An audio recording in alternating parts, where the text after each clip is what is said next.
اسی طرح نبی صلی اللہ علیہ وسلم دن میں 100 بار استغفار کیا کرتے تھے، تو اس لیے ہم سب کو بھی کثرت سے استغفار کرنی چاہیے۔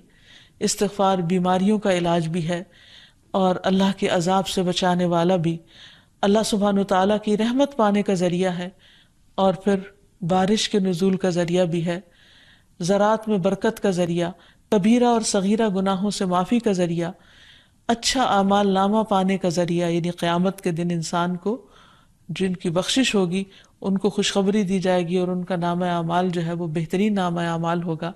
پھر جنت میں درجات کی بلندی استغفار کی وجہ سے ہوگی۔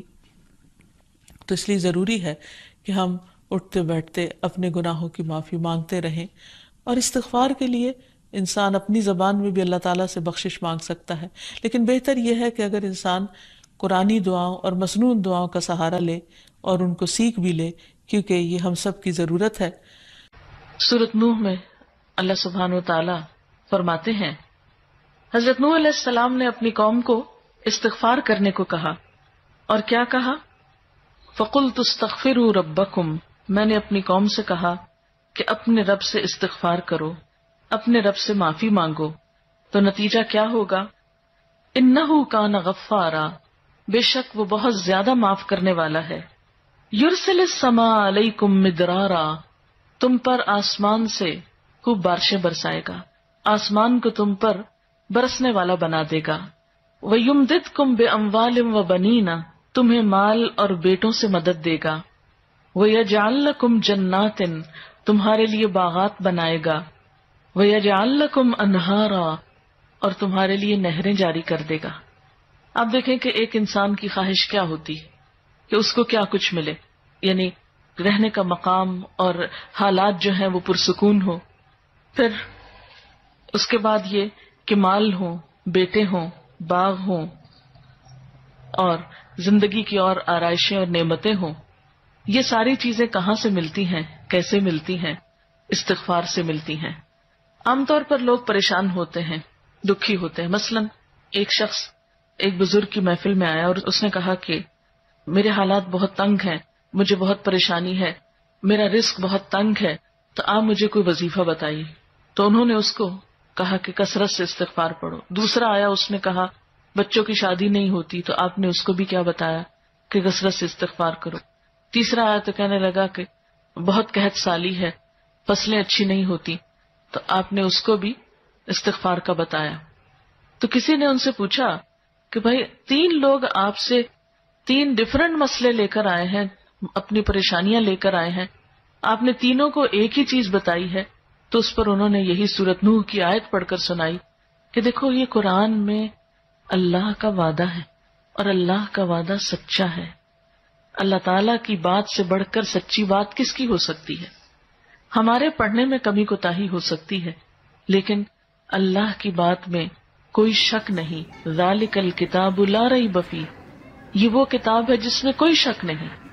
لیکن یہ ہے کہ بعض اوقات ہم خود پڑھنے میں کوتاہی کر دیتے ہیں، تو جن کا رشتہ نہ ہو رہا ہو وہ بھی، جن کا ہو چکا ہو اور شادی کے پرابلمز ہو وہ بھی، جن کا ہو چکا اور پھر بچے نہ ہو وہ بھی، ان سب کے لیے ایک ہی وظیفہ ہے، اور وہ کیا ہے؟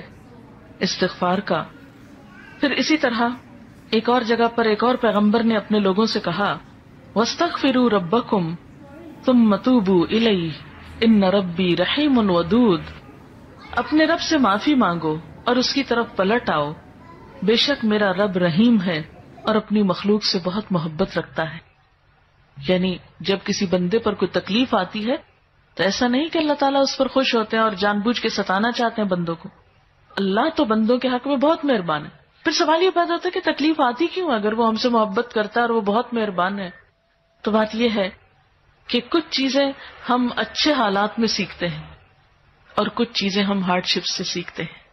کچھ نعمتوں کی قدر ہم اچھے طریقے سے ویسے ہی کر لیتے ہیں، اور کچھ چیزوں کی قدر ہمیں اس وقت آتی ہے جب کوئی مشکل پیش آتی ہے۔ آپ دیکھیے کہ اس کی مثال یوں ہی ہے کہ جیسے کچھ کھانے آپ کچے ہی کھا لیتے ہیں، جیسے فروٹس وغیرہ ہیں، آپ کو پکانے کی ضرورت نہیں ہوتی، لیکن کچھ کھانے آپ کو پکا کر کھانے ہوتے ہیں۔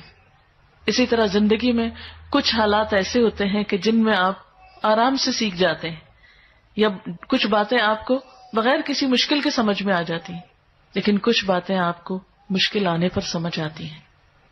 اور جس طرح انسان پختہ اور میچیور ہوتا ہے مشکلات میں، آپ نے دیکھا ہوگا کہ جو بچے ہارڈ شپس میں پلتے ہیں وہ بڑے ہو کر ان میں اسٹیمنا زیادہ ہوتا ہے، لیکن جو بچے بہت نعمتوں میں اور نازوں میں پلتے ہیں وہ اتنے بہادر اور اتنے ہمت والے نہیں ہوتے. اس لیے دھوپ اور چھاؤں، غم اور خوشی، دونوں اس کائنات کا حسن ہے. دن اور رات ایک بہت بڑی نشانی ہے ہمارے لیے. تو اس لیے جب تکلیف آتی ہے تو اس موقع پر انسان اللہ کی طرف زیادہ رجوع کرتا ہے، اللہ کو زیادہ یاد کرتا ہے، زیادہ ذکر کرتا ہے، اور اس طرح انسان کے گناہ دنیا میں ہی معاف ہونے لگتے ہیں. ایک اور جگہ پر آتا ہے وَأَنِ رَبَّكُمْ ثُمَّ تُوبُوا إِلَيْهِ يُمَتِّعْكُمْ مَتَاعًا حَسَنًا، اور یہ کہ تم اپنے رب سے معافی چاہو اور اس کی طرف پلٹ آؤ تو وہ تم کو اچھا سامان زندگی دے گا.